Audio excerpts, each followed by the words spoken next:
everyone, I'm Captain Logan, and I am here with our resident architect here at Geekvolution to discuss Arkham Manor. Arkham Manor just came out last week. This is the first issue of this new story, of this new ongoing. And for those of you that don't know what's going on in Batman right now, Arkham Asylum is gone now. Spoiler alert. And they have decided to make Wayne Manor Arkham Asylum. Yeah. Boosh, my head exploded. And so, by the way, I'm imagining this is a video game now. Like the next Arkham game is just going to be a lot smaller and intimate. Yeah, and so it's we gonna go to Arkham Manor. Yes. Is the next title. Yeah. After Arkham Knight, after we do like the whole city in the next game, we're gonna like really scale it back and go to Arkham Manor. But suddenly Wayne Manor is gonna be bigger than you ever thought it was. And you remember that dining room in Batman '89? It's going to be like the biggest dining room ever. Anyway, so I brought Sarah in to help me talk about Arkham Manor because, and Sarah's going to be doing most of the talking for this video because this is not a review of this issue. I will say I enjoyed this and I'm interested in it and I'm going to keep going with it. But I wanted to bring Sarah in because Sarah took one look at this book and said, no, that doesn't work. And Sarah is really concerned about the structural integrity of Wayne Manor as being the new Arkham Asylum. So I'm going to pick Sarah's brain today a little bit. We've never done anything like this before. Sarah and I have been doing videos together, and I've been doing Geekvolution for going on 6 years now. We have never gotten any architectural expertise from Sarah before. We're going to do that today. It's not normally necessary in the realm of superhero and fiction. She's going to talk today a little bit about what it would take, in her professional opinion, to make an asylum and whether or not Wayne Manor works for that. So, Sarah, when you looked at this, your eyebrow immediately raised, and start us out. Why was that? Well, the problem is that Wayne Manor was built a long time ago. I don't know exactly when. But probably, what? 1800s. 1800s is what I would have guessed. That's what I would guess, too, yeah. So... And I'm not sure if Snyder, this being in the Snyder continuity, I don't know if he's come right out and said exactly when it was. I think he did, though, going back to Court of the Owls and to even stuff right around that. Yeah, so it's probably, compared to most residential architecture, pretty structurally sound. As far as residential structures go, you know, heavy timbers probably, you got lots of stone, a lot of real materials. The walls are probably, you got the wood with the real plaster on the outside. And who knows what Batman's done to reinforce it? Yeah, well, true, there is that. The problem is converting it from residence to asylum takes a little bit more than just putting in a few bars and security cameras and heavy metal doors. So what are you seeing here that seems weird? Well, the biggest thing, the first thing that caught my eye is when I saw it, you had it open to that page where the guy had been tortured and was killed and he's lying on the floor. It still has the wall base, the decorative wall base at the wall in the room. And that means that they didn't do anything to the walls. Because if you had touched the walls in renovating this building, you'd have taken the wall base down and probably not put something that ornate right back. So I'm guessing. So what does that mean? The walls are made of then? That means the walls are probably just made of wood studs and plaster coating, which means that you could probably, if you wanted to, if you were strong enough, which most of these people are criminally insane, you could punch through the wall. You don't have to be Juggernaut to get through that wall. And climb into the next cell. Yeah. Or you could probably, assuming they didn't touch the... it kind of looks like they just put steel doors on all these rooms and didn't really touch the walls. So you could punch and find yourself out in the corridor. It looks like most of their money went into making the entrance secure. Hopefully they put a few bars on the giant windows in every room. Because it doesn't look like they did. Yeah, it's hard to tell. It looks like just the mullions of the windows. Yeah, and I should obviously stop and say that we're clearly putting more thought into this than you would really necessarily expect an artist to. But it's kind of fun to look at it and be like, well, no, wait a minute. Yeah, because you have these giant steel doors with the bars and everything. But if they're just in a wall with plaster on the outside, who needs a door? Yeah. Just punch your way through around it, or you know, take the bed apart and start whacking it, you'll get through pretty soon. Now, there's one page where you see where you see plumbing. Where you see a toilet and you see a sink, and you said that I guess that's the same page with the weird ornate stuff still on the walls that you said they wouldn't put back. What would it take to put those things in?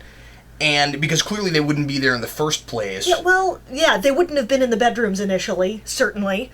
And so in order to put plumbing in, especially the toilet, you'd actually have to put a chase, like an opening behind it in the wall, because the wall cavity itself, will not be big enough for the pipes and everything that go behind the toilet.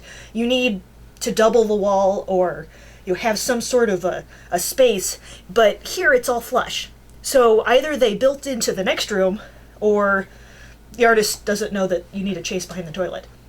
But apparently, the artist doesn't know that you also need, you probably tile behind the toilet instead of just a regular wall, because plaster would be pretty unsanitary. Yeah. Have right behind a toilet and a sink. It looks like just a really, really rundown prison. It looks like you have the wood wall base still there. You need that to be something that's impermeable material. Otherwise, again, it's not up to sanitation codes.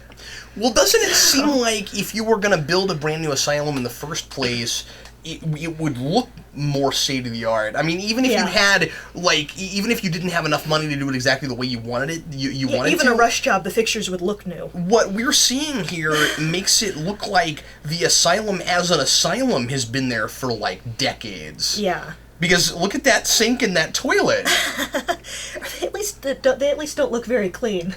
Well, they look busted up. I mean, maybe that guy got really upset and he just started breaking through the porcelain, but no, it definitely looks like your typical old. It looks like what you would see in Arkham Asylum, really, as far as the fixtures go and everything. Like the original Arkham Asylum. The original Arkham Asylum. Now, once again, we understand that this is a comic book being stylized. Yeah, and I actually love the idea of Wayne Manor becoming the asylum. It's a great concept. Really interesting, yeah. But it makes no practical sense because a renovation job is a lot harder to pull off, and there are a lot more variables and unknowns, and it can be actually just as expensive as building a new place. And then you have all these things where, okay, so how did they get the wiring in each room? Because you probably shouldn't have exposed wiring to get the cameras in there and the security cameras.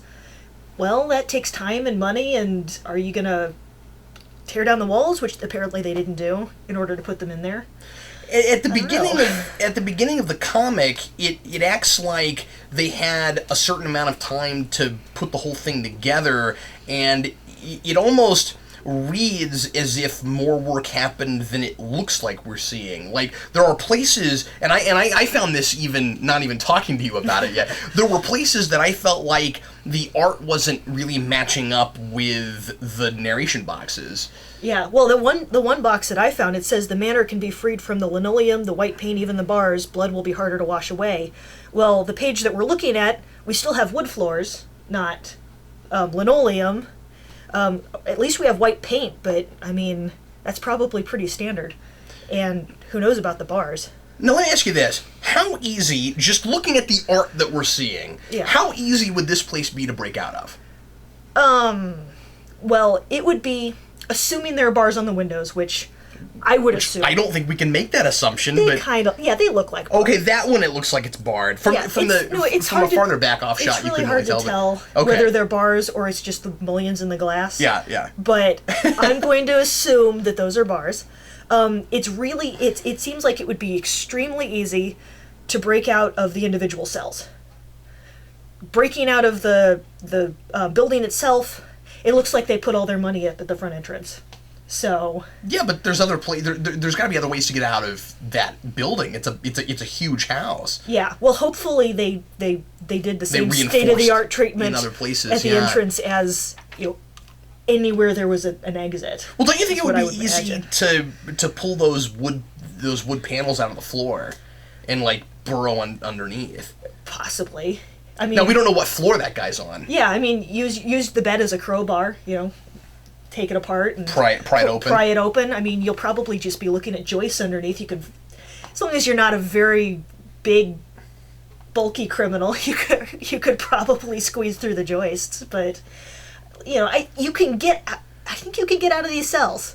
I don't know if you can get out of the building, but if enough people get out of their cells, it's a jailbreak, you know? Rush the guards. But there's a line here at the beginning where they're looking at options, and there's, what is it, the old Lockridge farm is condemned. Well, okay, use the Lockridge farm, tear down the condemned building, and just build your new Arkham Asylum right there. It's almost as if they thought they had to find a building that was already built. Yeah. Because they didn't have the money to start from scratch. But the other day when we were talking about this, you made it sound like it would, if they were to actually reinforce the walls, like make it not plaster, make it if you were actually to bring it up to the standards that it should be to code, to contain everybody, and to build it like our prisons and asylums and everything are built now, it would actually take a lot more money to bring Wayne Manor up to speed rather than just building anew. Because you could just build a box. I mean, we don't have to worry about architecture if we're worrying about speed. Just build a square box, have standard rooms, and just it's like plug and play, you know? I mean, just plop it in there.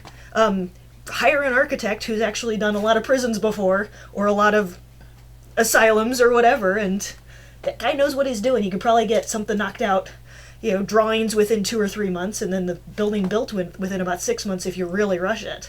Now, we should have done this in the first place, but just to further establish your credentials for a minute, what is the closest thing you've ever worked on to a prison?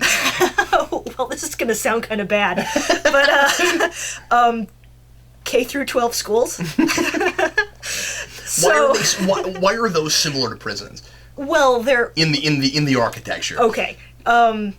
They are because of course lots of kids going to school already think that. The thing is, okay, yeah, and I actually went to a middle school that I thought looked like a prison. Looked like a prison. Yeah. So I'm not saying that we try to design schools like prisons.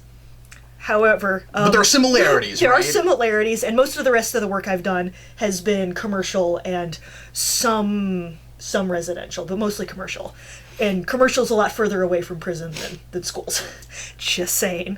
But no, schools, one, they're institutional buildings. So you're working with governments and public funds and that kind of thing, which is what the city is building the asylum. You also do need to worry about security, especially in this day and age. A lot of things you have to worry about are lines of sight, where teachers can see down hallways so that in between classes they can see a long way what's going on.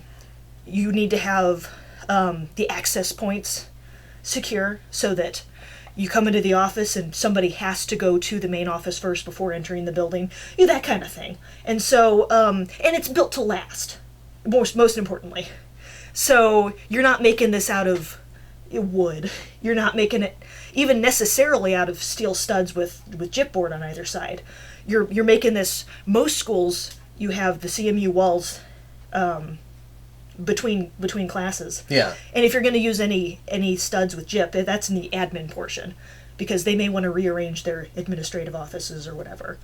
But yeah, and then you have things like security cameras that a lot of schools have, and you have wiring for sound, the PA systems. So, I mean, a lot of similarities to a prison, but prisons, of course, obviously, would be a lot more security and a lot more reinforcement. You'd have more impact-resistant gypboard where you use it as opposed to the CMU.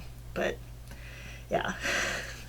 So, backing off for a second and just looking at the practicality of telling comic stories versus the practicality of turning this old mansion into an asylum, clearly the reason they've left it mostly intact is so that we can at some point go back to something closer to status quo. Sure. Right? Yeah, because all Bruce Wayne really has to do is take the doors off and change the front entrance now. And yeah. He can go back Maybe to take it. the bars off the windows if there are any.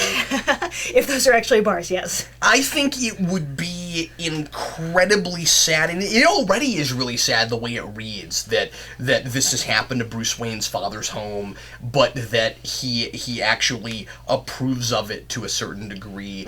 I think that it would have been almost sadder if at some point he has to, when he finally is able to return home and live there again, it just is an asylum.